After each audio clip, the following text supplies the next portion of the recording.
nikada vas nisam poznavao.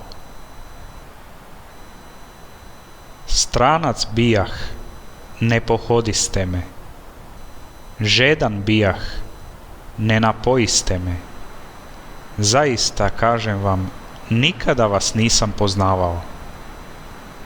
U samotnim spiljama spavao sam. U ranjenim dušama gledao sam vas. Na krevetu bolničkom tugovah. Za komad duše bez zraka proplakah.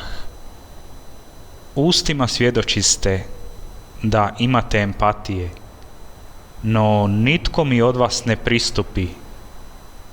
U hladnim noćnim mjesecima, za komad kruha za sjecima, za ljubavlju žeđah, ko srna na izvoru, i zagledah se bratu mi Javoru.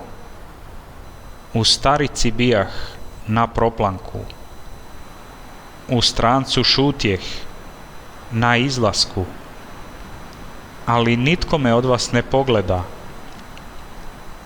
Još me malo ima biti među vama, a sad odlazite od mene, nikada vas nisam poznavao. Inspirirano iz Evanđelje po Mateju 25 od 43 do 46. Stranac bijah i ne primiste me, gol i ne zaogrnuste me, bolestan i u tamnici i ne pohodiste me.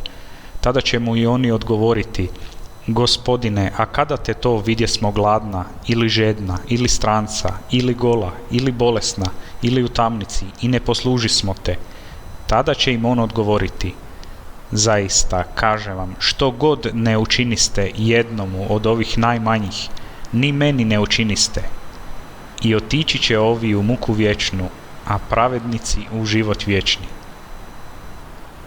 Poslanica Hebrejima 13.2.